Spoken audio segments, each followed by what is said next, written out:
I will hold nothing back. Yo yo yo les amis, j'espère que vous allez bien. Ici Juganon, on est sur Warforge et aujourd'hui je vous propose le deuxième épisode de ma série sur les decks low cost avec les commandants de base. D'après les retours que j'ai eus sur la première vidéo avec les Ultramarites avec Uriel, eh bien j'ai décidé de partir sur les Eldar. Voilà, il n'y a pas eu énormément de retours, mais il y a eu quand même quelques personnes qui ont suggéré que je fasse les Eldar. Et donc c'est ce que j'ai décidé de faire. Voilà, c'est vous qui choisissez l'ordre des factions dans cette série. Et donc on va partir les amis sur un deck avec Medreal et Gaelin aujourd'hui. Le deck que je vais vous présenter, c'est un deck du style tempo aggro, d'accord? Un deck avec lequel on va essayer de mettre des troupes en jeu. On va utiliser notamment le talent de Medreal pour invoquer potentiellement à chaque tour des Storm Guardian. On va remplir le board de petites troupes, de troupes un peu plus importantes aussi par la suite, et on va chercher à booster ces troupes également pour pouvoir s'assurer le contrôle du board. Voilà, et on va jouer relativement agressif aussi. On a des cartes qui nous permettent de faire ça. On peut remplir le board, attaquer avec nos unités, mettre des unités plus puissantes qui peuvent potentiellement parfois infliger des dégâts au moment où on les joue, etc. etc. Voilà les amis. Alors pour les cartes, comment ça va se passer? On a donc comme d'habitude essentiellement des cartes communes et des cartes rares. Alors on a en réalité une seule carte commune dans ce deck là, mais beaucoup de cartes rares à côté. Alors comme pour la vidéo que j'avais faite sur Uriel où c'était pareil, j'avais pas mal de cartes rares dans le deck, eh bien je vais vous proposer des alternatives au cas où vous n'auriez pas toutes ces cartes là dans votre collection, d'accord? Je vous propose des alternatives avec des cartes communes exclusivement, ok? Sinon pour le reste, les cartes légendaires et les cartes épiques, on va avoir pour la carte légendaire le Wailing Doom, le gros finisher, d'accord, un stratagème qui inflige 8 dégâts à un ennemi pour 8 énergies. On va s'en servir pour achever le commandant de notre adversaire, hein, d'accord. C'est la carte légendaire qui m'a paru la meilleure à la fois pour ce deck, mais aussi de manière générale pour la faction des Eldar. Cette carte-là, elle est vraiment excellente dans tous les decks, dans toutes les situations, ok. Il y avait d'autres possibilités, il y avait quand même le Striking Scorpion, le Oriane, potentiellement aussi le Nuadu Fireheart ou éventuellement Dance of Death, hein. Toutes ces cartes-là sont vraiment très fortes, mais voilà, comme il fallait faire un choix, j'ai pensé que cette carte-là était quand même plus intéressante de manière générale pour la faction, elle marche bien dans tous les decks et donc voilà, j'ai décidé de partir sur cette carte-là. Ok, en ce qui concerne les cartes épiques, alors on a un certain nombre de cartes qui sont présentes comme je l'avais dit dans l'introduction dans la campagne de la faction des Eldar. Donc on a le Witchblade Warlock par exemple qui est présent dans la campagne, on a le Striking Scorpion en un exemplaire également, ainsi que le Windrider. Donc j'ai mis ces cartes là dans le deck et j'ai ajouté 3 cartes épiques, d'accord. Le Craftworld Convergence, qui est une excellente carte qui nous permet de piocher ou alors de gagner des Spirit Stones, etc. Donc c'est vraiment très très bien comme carte, surtout pour ce genre de deck. J'ai mis un exemplaire de Farseer parce que c'est une excellente troupe, vraiment une excellente troupe en termes de tempo qui peut aussi nous permettre d'aller chercher une carte dans notre deck et tout, donc c'est vraiment sympa. Et j'ai mis un deuxième exemplaire les amis de Striking Scorpion parce que cette carte là elle est vraiment top dans un deck comme ça, c'est un excellent drop 3. C'est une excellente carte à jouer même à peu près n'importe quand dans la game grâce à son stealth et son Shuriken 2. Et donc voilà les amis, ce que j'ai décidé de mettre dans le deck. On va maintenant regarder les cartes dans le détail et ensuite je vous expliquerai comment le deck fonctionne, d'accord? Donc on a déjà Medreal, ok, Medreal qu'est-ce qu'elle fait? Elle fait ceci, elle utilise son talent Pass of Command pour invoquer pour 2 énergies des petits Storm Guardian qui coûtent 1 énergie en temps normal, mais bon voilà, là on les joue pour 2 énergies. Une troupe 2-1-2 avec Shuriken 1 et Waystone, donc c'est une troupe qui va en général mourir instantanément parce qu'elle va se faire attaquer par le commandant de l'adversaire. Ce qui est quelque part une bonne chose parce que ça va empêcher notre commandant de prendre des dégâts, de se faire attaquer directement. Cette carte-là, en mourant, elle va laisser une Spirit Stone sur le terrain et donc on va pouvoir récupérer cette Spirit Stone, on va pouvoir récolter cette Spirit Stone. Et donc ça c'est vachement intéressant les amis. Et si jamais elle survit, on a le Shuriken 1 qui lui permet de faire des dégâts supplémentaires. Ok, ensuite on a la carte défensive. Alors la carte défensive de base des Eldar, c'est pas forcément la meilleure, mais c'est une carte qui marche quand même pas trop mal dans ce deck là, puisque c'est une carte qui va tout simplement nous générer une unité d'infanterie supplémentaire. Donc on va avoir le choix parmi 3 unités d'infanterie, on prend celle qui nous intéresse le plus, on la met dans notre main et on va pouvoir la jouer du coup dans notre game. Donc ça nous donne une munition supplémentaire pour remplir le board, d'accord, ça peut nous donner un exemplaire parfois de Banshee supplémentaire, donc ça peut être cool. Ça peut nous donner un exemplaire de, voilà, de n'importe quelle unité d'infanterie qu'on va avoir dans le deck, hein, tout simplement. Mais ce qui est intéressant aussi, c'est que cette carte, parfois, peut nous permettre d'obtenir une carte légendaire, d'accord? Par exemple, Striking Scorpion Exarch, pourquoi pas Oriane Laravajros, voilà, ok? Et donc, quand on en a la possibilité, eh ben, ça peut être vachement intéressant de prendre une de ces cartes-là, comme ça on a une carte légendaire en plus dans notre deck pour la game qui est en cours, c'est vachement sympa. Ensuite, on a donc le contenu du deck. On commence avec un petit drop 1, le Death Spinner War Spider. Cette carte-là, elle est vachement cool parce que déjà, elle a Stealth, donc on peut juste la jouer comme ça et tout. L'adversaire aura du mal à la gérer parce qu'elle a son effet de Stealth. Mais en plus de ça, pour une Spirit Stone, elle peut gagner Flank et infliger du coup 3 dégâts pour une énergie seulement.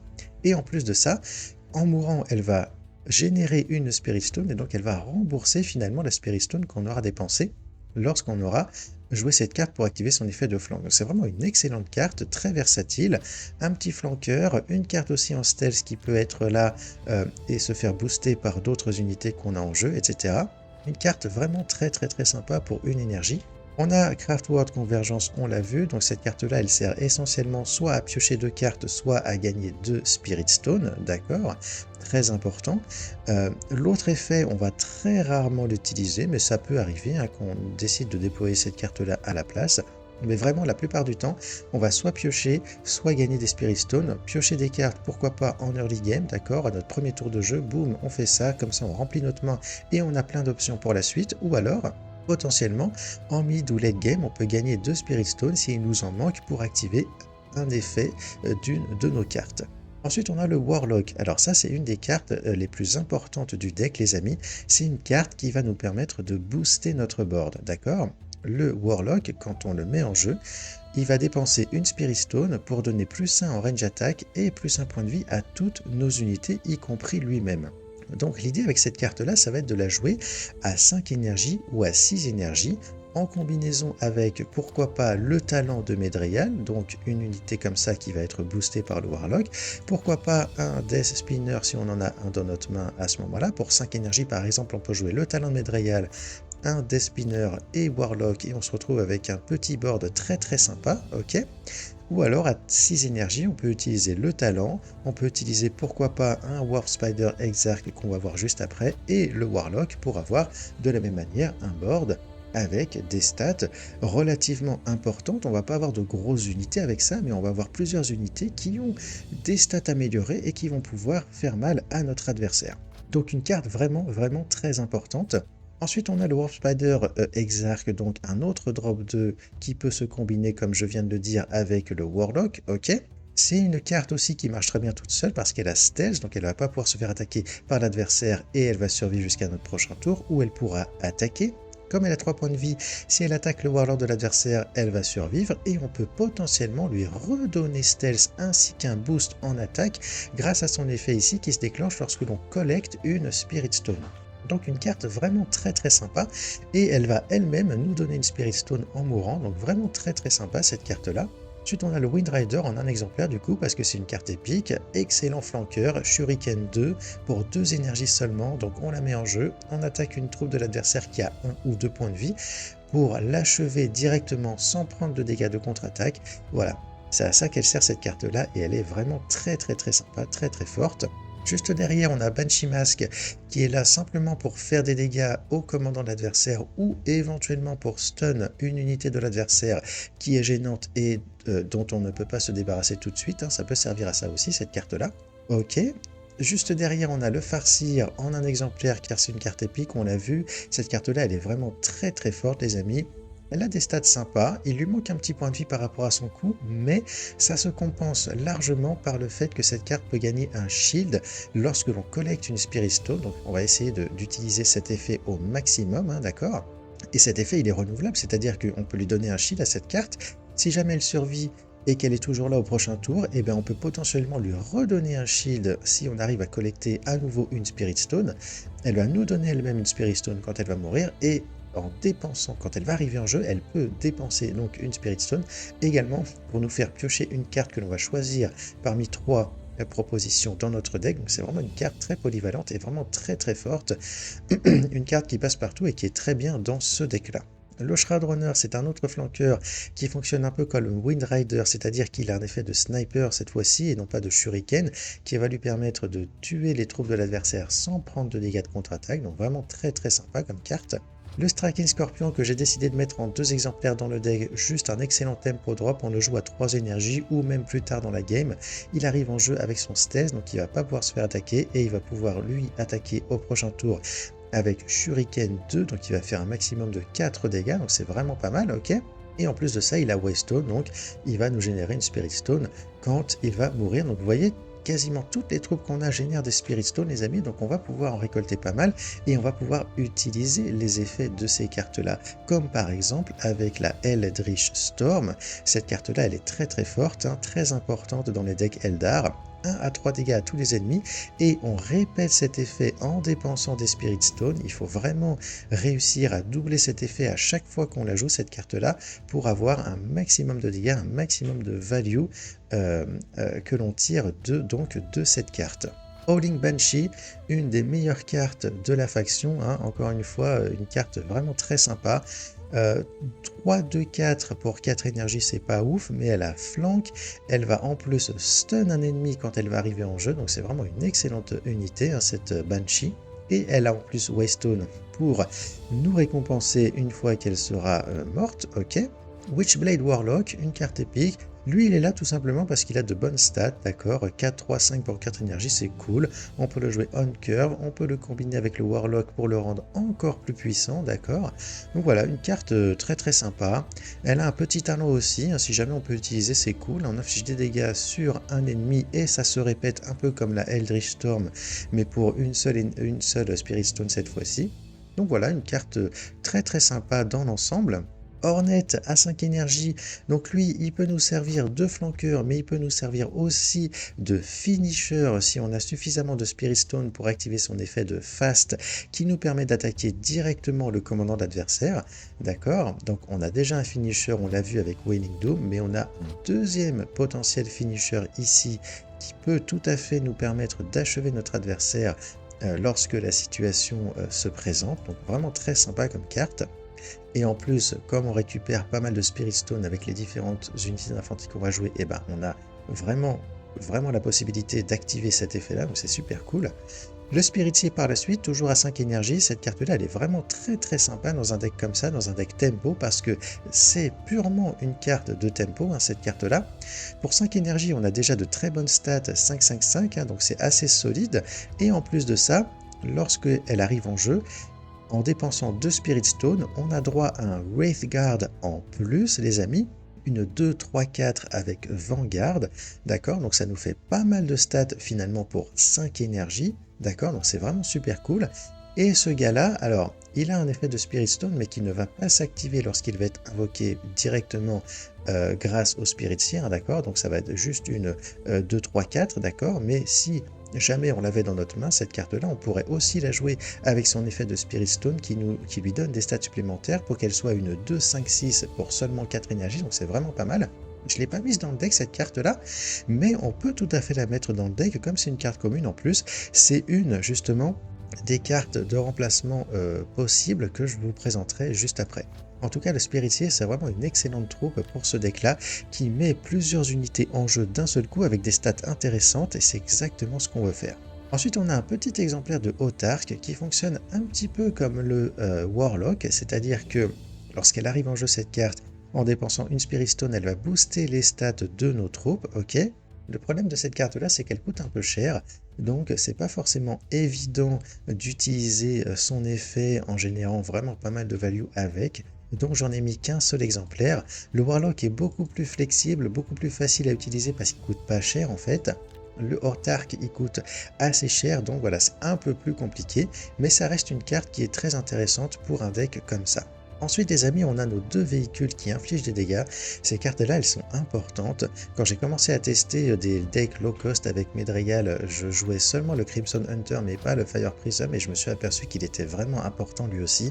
Donc j'ai mis les deux en deux exemplaires. Je pense que ce sont des cartes importantes, des cartes de tempo, des cartes de gestion, mais aussi potentiellement des cartes de burn pour achever le commandant de l'adversaire.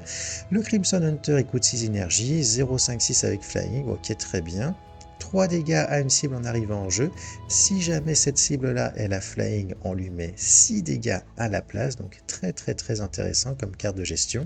Et le Fire Prism, il coûte 1 de plus. Il a des stats un peu plus fortes en attaque. Et après, il fait grosso modo la même chose. Sauf que lui, il va infliger 3 dégâts à une cible. Ou alors 6 si cette cible-là a de l'armure. Et c'est pour ça qu'elle est importante, cette carte-là, les amis. Parce que les troupes avec de l'armure, c'est un enfer à gérer pour les Eldar de manière générale et pour un deck comme celui-ci en particulier. Et donc, il faut avoir cette carte-là pour avoir une réponse pour les troupes adverses qui ont de l'armure. C'est vraiment important. Cette carte-là, elle est malheureusement assez indispensable. Pourquoi malheureusement? Parce que c'est une carte qui coûte quand même assez cher, qu'on n'a pas forcément envie d'avoir dans notre deck, mais on est un petit peu obligé de l'avoir parce que voilà, c'est une solution, comme je le dis, pour gérer les troupes de l'adversaire qui ont de l'armure et qui est indispensable parce qu'on n'a pas d'autres moyens de vraiment gérer efficacement ce genre d'unité avec les autres cartes qu'on a dans la faction.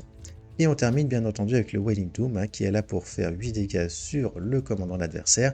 On peut éventuellement l'utiliser pour détruire une troupe de l'adversaire si on n'a pas le choix, mais en général, on va chercher surtout à mettre les dégâts sur le commandant de l'adversaire. Ok les amis, juste avant de parler des potentiels remplacements, je voudrais évoquer une petite chose, juste le fait que quand j'ai commencé à tester Medregal, j'avais pas exactement ce deck là, j'avais pas les Fire Prism notamment, et j'en ai souffert, c'est pour ça que j'ai ajouté derrière, mais je voulais juste vous dire que je jouais en fait une carte en plus, une carte épique en plus, celle-ci, en un exemplaire dans le deck, et l'exemplaire qu'on a dans la campagne, parce que avec ce genre de deck là, on va être capable de générer pas mal de Spirit Stone, d'accord? Et donc je me suis dit que avoir un exemplaire de cette carte là, ça peut nous donner une sorte de condition de victoire secondaire. Voilà, cette carte là, à un moment donné, on peut réussir à la jouer dans le late game pour recharger notre main, recharger notre board d'un seul coup, ça peut être intéressant. Mais finalement, j'ai pas eu l'occasion de m'en servir et j'ai remarqué aussi que le Fire Prism était vraiment important. Et donc j'ai décidé d'enlever le Reclaim the Stars et de mettre Fire Prism à la place. J'avais aussi un deuxième exemplaire de Autark à ce moment-là que j'ai enlevé pour mettre le deuxième exemplaire de Fire Prism.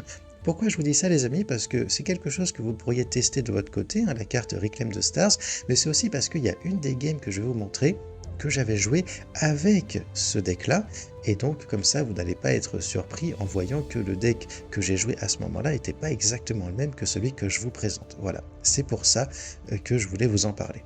Alors, en ce qui concerne les remplacements potentiels, je vais vous proposer un certain nombre de remplacements potentiels, donc de cartes, pour remplacer essentiellement les cartes rares que vous pourriez ne pas avoir dans votre collection. Donc par exemple ici, on a des cartes rares qui coûtent 2 énergies.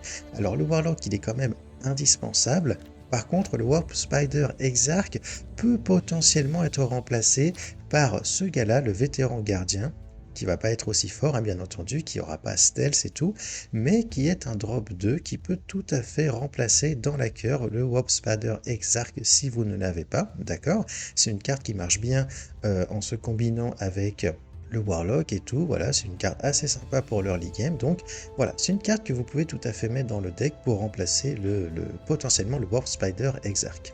À 3 énergies, s'il vous manque peut-être, je sais pas moi, des Shroud Runner, même peut-être des Banshee Mask, ou si vous n'avez pas envie de crafter le Farseer ou le Striking Scorpion en 2 exemplaires, il y a d'autres possibilités les amis, en particulier le Shining Spear, qui est plus un remplacement du Shroud Runner qu'autre chose, parce que c'est également un flanqueur qui peut infliger 3 dégâts à un ennemi, sauf que cette fois-ci c'est en mêlée et il n'aura pas par contre l'effet de sniper. En revanche, avec une Spirit Stone, il peut gagner Shuriken 2, donc finalement il va fonctionner un petit peu comme un Wind Rider. Donc c'est une carte qui est quand même assez sympa pour ça, que vous pouvez tout à fait mettre dans le deck. Et une autre possibilité, éventuellement, c'est ce gars-là, le Race Blade. C'est pas une carte hyper forte, mais elle arrive en jeu avec 2 points d'armure si vous avez une Spirit Stone à dépenser, donc c'est quand même un petit mur qui peut protéger un petit peu votre board et votre commandant, donc c'est une carte qui peut éventuellement être jouée si il vous manque des cartes dans le deck. On passe à 4 énergies les amis, et donc là à 4 énergies, qu'est-ce qu'on va avoir? On va avoir le Wraithguard dont j'ai déjà parlé, qui est une troupe assez intéressante, hein, un petit peu faible en mêlée peut-être, mais une 2, 5, 6 pour 4 énergies si on a une Spirit Stone à dépenser au moment où on la joue et avec Vanguard en plus. Donc c'est une troupe qui est quand même assez intéressante. Je ne l'ai pas mise à l'heure actuelle parce qu'il y a d'autres cartes comme la Banshee et le Warlock qui sont quand même meilleures à mon avis. Mais si vous avez envie de tester autre chose ou s'il vous manque des cartes, eh bien vous pouvez parfaitement jouer le Wraithguard. C'est une carte qui est vraiment très très sympa dans ce deck. Et je crois que c'est le seul remplacement intéressant à 4 énergies. Il y avait une autre carte, mais c'était une carte rare il me semble, que je voulais vous proposer éventuellement. Voilà, c'était le Shining Spear Exarch qui est assez sympa à jouer aussi, mais c'est une carte rare, donc voilà, je ne vais pas en parler davantage pour le moment. Et puis après, ouais, voilà, c'est à peu près tout en fait, les amis, c'est à peu près tout. Vous pouvez éventuellement, s'il vous manque après les véhicules comme ça de mid, late game, mettre, pourquoi pas un deuxième exemplaire de Autark. Ça reste une troupe assez solide. Elle se booste elle-même quand elle arrive en jeu, donc ça peut potentiellement vous faire une 6-7-7 pour 6 énergies, donc c'est quand même pas mal du tout. Et si éventuellement, voilà, il vous manque des choses encore, vous pouvez peut-être partir sur des véhicules un peu plus gros, un peu plus importants, comme par exemple le Night Spinner ou le Wave Serpent. Peut-être en un exemplaire, mais je vous conseille de pas trop jouer de cartes comme ça qui coûtent cher et qui font pas grand-chose au moment où vous les jouez, parce que ces cartes-là, voilà, à cause de ça, à cause du fait qu'elles ne font rien en arrivant en jeu, elles sont pas terribles, et ces deux véhicules-là sont quand même beaucoup plus forts, justement parce qu'elles peuvent vraiment interagir sur le board de l'adversaire au moment où on les joue. Ok les amis, voilà donc pour les remplacements possibles. On va parler un tout petit peu maintenant de stratégie, de tactique et tout. Donc bon, j'ai déjà évoqué, hein, voilà, l'idée ça va être de jouer en tempo, donc d'utiliser au mieux notre énergie à chaque tour pour mettre des troupes en jeu et donc pour essayer de prendre le contrôle du board. On va essayer de booster nos troupes à 5, 6 ou 7 énergies avec le Warlock en faisant des petites combinaisons où on va jouer plusieurs petites unités suivies du Warlock pour booster notre board d'un seul coup, d'accord?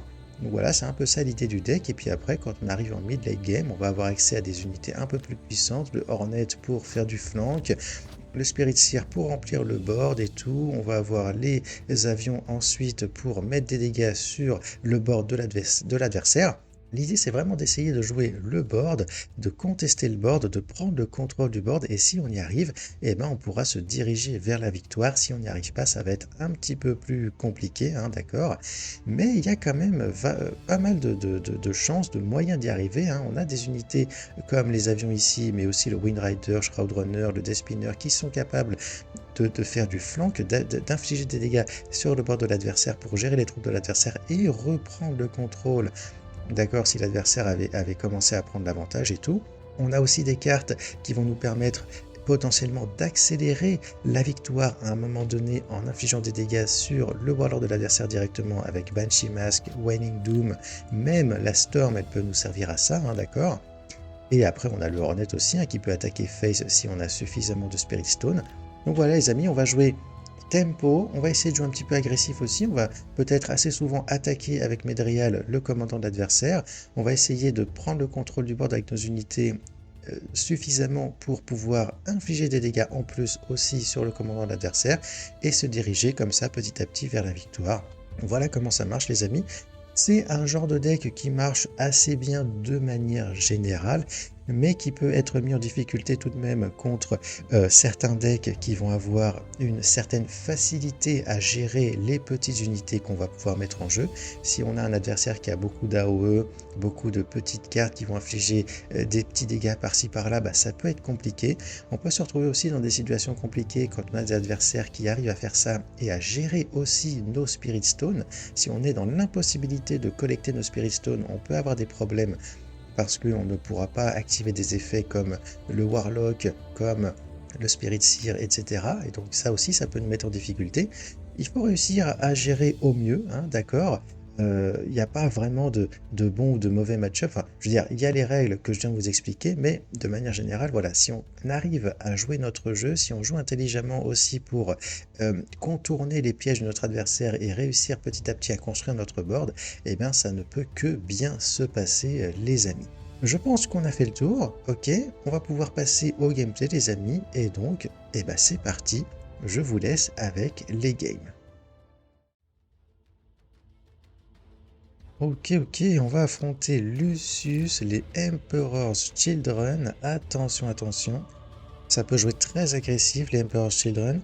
Là, on a une main assez sympa. Craft World Convergence, c'est sympa de l'avoir.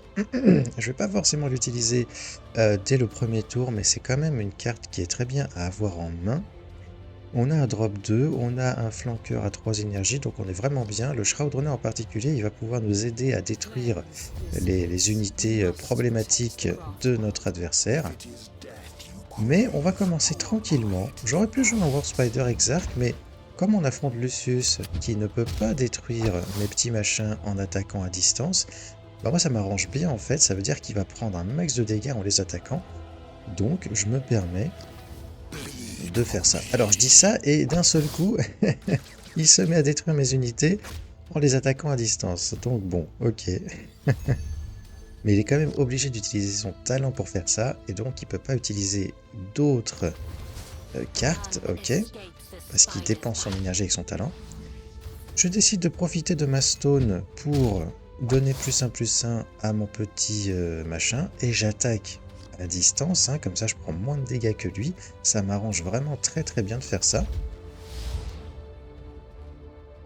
Lucius, c'est un Warlord particulier, parce que c'est un Warlord qui est très agressif, mais contre lequel il faut jouer aussi un petit peu agressif, parce qu'on peut réussir à le tuer avant qu'il nous tue quand on joue de cette manière, et on peut réussir aussi, en le mettant suffisamment bas en point de vie, à faire en sorte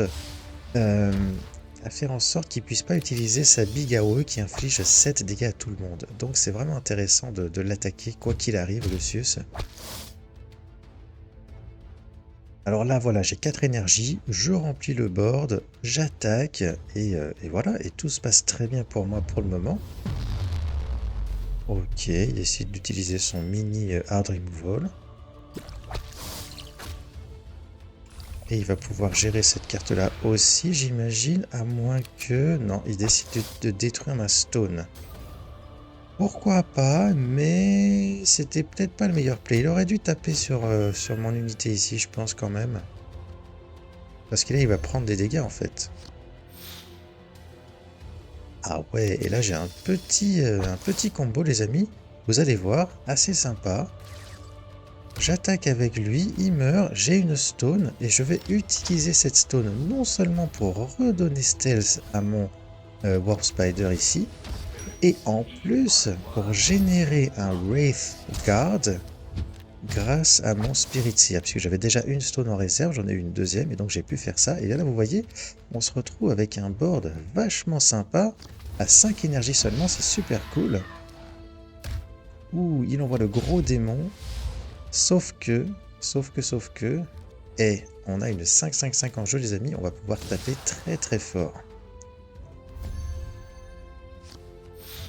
En plus, j'ai mes avions en main, donc là je vais pouvoir m'en servir. Il arrive en jeu en détruisant une troupe de l'adversaire, lui c'est la meilleure chose qu'on puisse faire. Et on va évidemment attaquer, et là notre adversaire il commence sérieusement à être dans la merde. Ok, ok. Eh ben il décide de resign, et ben voilà. Là on s'en est très très bien sorti. Ok, on affronte Varro Tigurius. Ok, lui il est un petit peu cher, du coup on le garde pas. Banshee Mask c'est bien, plus tard dans la game, on va pas la garder. On garde notre petit drop 2 et on garde la Banshee parce qu'elle est trop forte. Ok, on a un petit drop 1, voilà c'est cool, on est pas mal les amis. Alors qu'est-ce qu'il va nous faire? Il pioche un stratagème, normal, ok.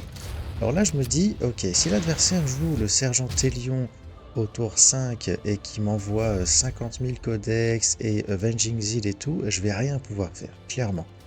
Mais bon, On verra bien. Si jamais ça se passe pas comme ça pour lui, on va pouvoir réussir à s'en sortir. Ok, donc là, alors c'est allé très vite. J'ai essayé de prendre la Banshee parce que c'est une carte qui est vraiment très forte. Les autres propositions que j'avais étaient moins intéressantes, donc j'ai pris celle-là tout simplement avec la carte défensive.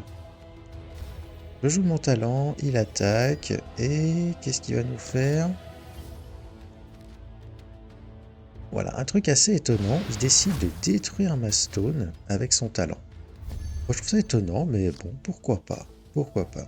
Excellent draw pour moi, les amis, puisque je vais pouvoir jouer directement mon Striking Scorpion. C'est vraiment super. Ok, ok.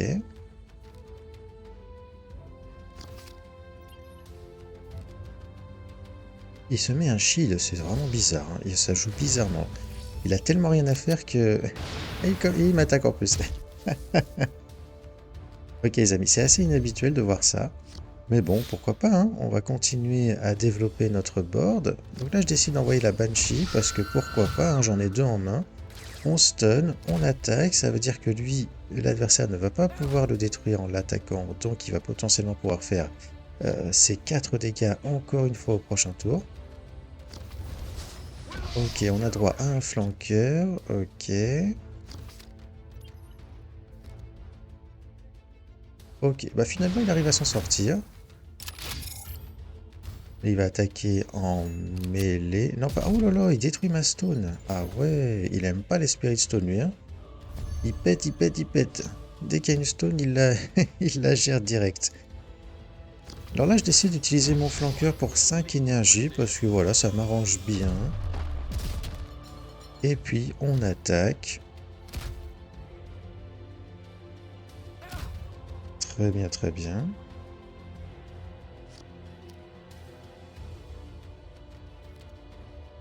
Oh, Angels of Death. Il va réussir à tout gérer avec ça. Et il va encore détruire ma Spirit Stone. Ok. Et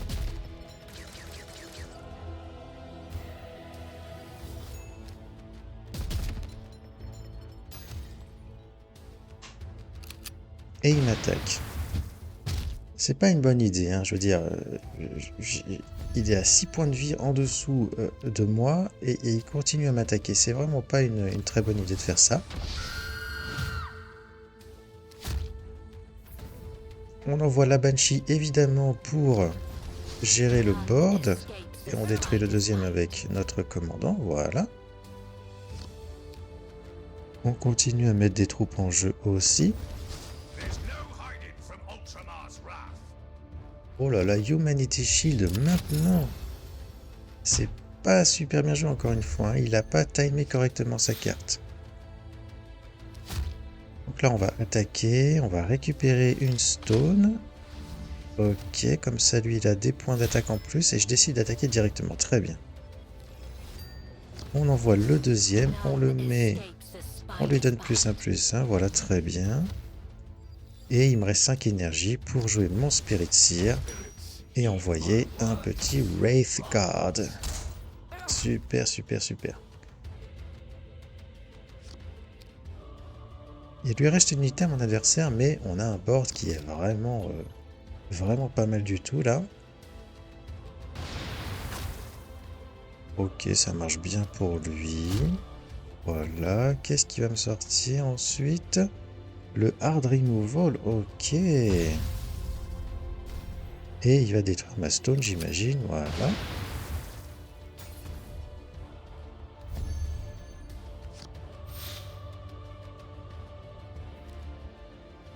Alors, qu'est-ce que je décide de faire là? Je décide, je sais plus, de piocher des cartes. Eh ben très bien, on va chercher des solutions dans le deck. Et on a notre avion à jouer. J'aurais pu jouer le talent plus le Crimson Hunter, ça aurait été bien aussi. J'aurais pu garder ma Craft World Convergence pour éventuellement créer des stones parce que l'adversaire fait tout pour m'empêcher d'en avoir. Oh lolo, ok.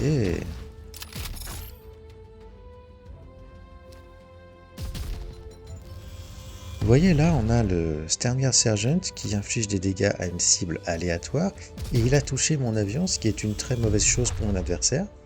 Mais c'est le problème de ce genre de carte, quand ça tape de façon aléatoire comme ça, bah c'est pas super quoi. Et encore une fois, j'ai pas le droit d'avoir des stones, c'est marrant. Ok. Bon après, voilà, on est vraiment très très bien, hein. Je vais pouvoir le gérer lui sans problème avec mon Shroud Runner. Tout simplement. Et je vais sûrement jouer le talent. Et peut-être même un Warlock, ou alors peut-être lui en stealth. C'est le stealth qu'on va jouer, d'accord. Et je décide de garder mes Warlocks, ok. J'aurais pu les jouer parce que comme l'adversaire fait tout ce qu'il peut pour empêcher d'avoir des stones, bon bah, eux ils restent dans ma main et ils servent à rien, donc j'aurais peut-être pu en jouer un. En plus. Après là, mon adversaire aurait pu me faire... Storm Raven et tout éclater d'un seul coup. Donc c'était pas non plus la meilleure idée de remplir le board. Ok, il joue sa doctrine. Donc, ok, et il m'attaque. Il fait que ça, attaquer, attaquer, attaquer. Malheureusement pour lui, je pioche mon finisher et donc là, bah, voilà, là c'est terminé, hein. Et donc, GG à notre ami, et voilà. Alors, on affronte Omesos, donc un adversaire qui va probablement jouer les drones. Et il va peut-être même réussir à en jouer pas mal, hein. Avec Omesos, on arrive à faire ce genre de choses. Et donc là, j'ai ma Storm en main et je vais la garder, les amis, parce que c'est une carte qui peut vraiment me sauver la vie dans ce genre de match-up. Lui, il est un peu cher, je le dégage. Et la Banshee, j'ai décidé de l'enlever pour essayer d'aller chercher des cartes moins chères pour l'early game. Bon, finalement, j'ai pas grand chose à jouer en early game, donc on va envoyer ce gars-là, le talent, et j'attaque. On le voyait pas le shield, mais j'attaque là pour enlever le shield de mon adversaire.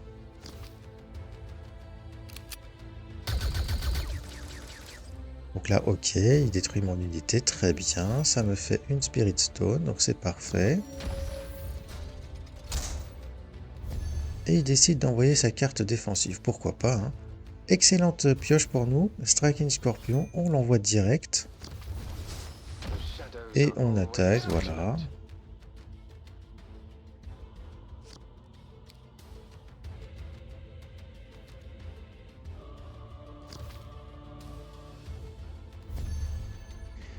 L'adversaire n'attaque pas, il fait bien. Par contre, il aurait pu jouer quelque chose, c'est dommage qu'il fasse rien. J'en profite, j'utilise ma Banshee pour achever et pour stun. Et puis j'attaque. On attaque, on attaque. Voilà, voilà. Alors là, on a Reclaim the Stars, les amis. Je sais plus si je l'avais peut-être enlevé du deck. J'avais testé à un moment donné, je l'avais peut-être enlevé par la suite, je sais plus exactement. Ok. Comme c'est une carte qui peut nous générer, comment dire, comme dans ce deck-là, on va générer assez souvent pas mal de Spirit Stone. À un moment donné, je m'étais dit, pourquoi pas avoir Reclaim the Stars dans le deck. Alors là, ça va très vite, c'est un peu chiant, mais voilà, je décide de piocher mon petit Stealth parce que je peux en profiter tout de suite avec ma Spirit Stone. Voilà, donc +1/+1 sur lui et le shield sur lui, c'est vraiment super. Et on se débarrasse du flanqueur de notre adversaire. Voilà, c'est très très bien tout ça.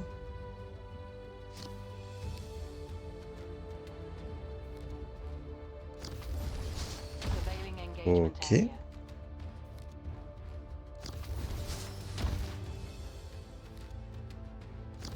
L'adversaire là, il nous fait un petit combo. Il va remplir le board de drones. Wow. Là voilà, il a rempli le board d'un seul coup. Et du coup, c'est peut-être le bon moment pour moi pour jouer justement ma Storm. Je pense que c'est ce que je vais faire.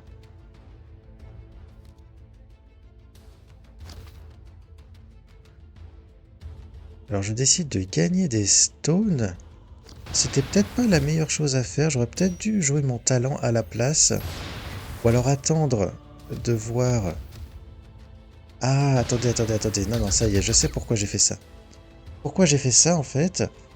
J'ai utilisé Craftworld Convergence pour gagner des stones, pour pouvoir utiliser ma Storm et la doubler directement, tout en conservant cette Spirit Stone en jeu pour pouvoir l'utiliser après avoir attaqué avec mes troupes pour leur redonner respectivement Stealth et Shield. Et donc c'est exactement ce qui va se passer maintenant. Alors non seulement j'ai réussi à tout gérer d'un seul coup avec la Storm, mais en plus de ça j'ai pu mettre un maximum de dégâts sur le commandant de l'adversaire, et là malheureusement pour lui, il se retrouve vraiment en grande difficulté. Et il continue à prendre des dégâts, c'est vraiment super pour moi. Ok.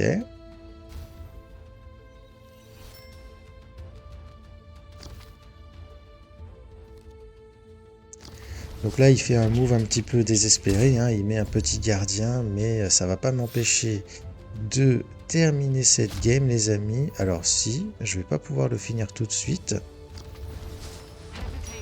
On envoie Autarque. Voilà, alors c'est pareil, Autarque, j'en avais 2 au départ, mais j'ai modifié le deck par la suite. Du coup, le deck que je vous ai montré dans les autres games, c'était pas exactement le même.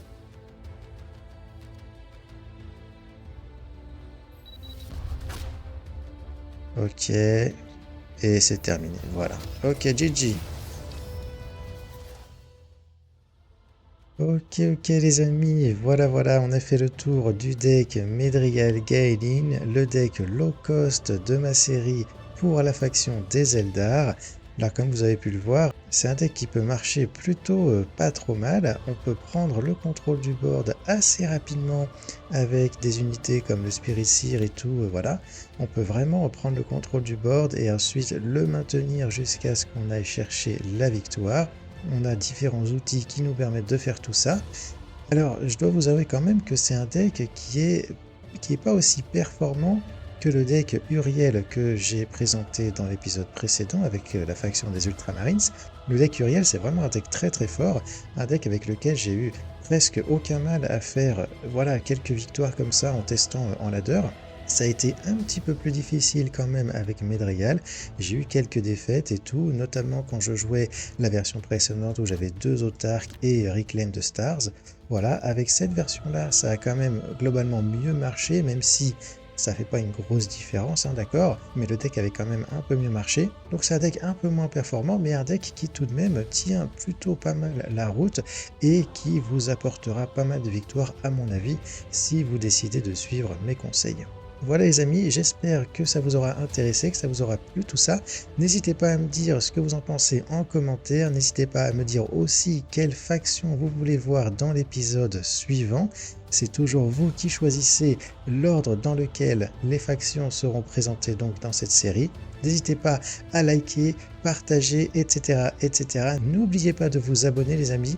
En attendant, je vous dis à la prochaine. Ciao, portez-vous bien et Juganon out.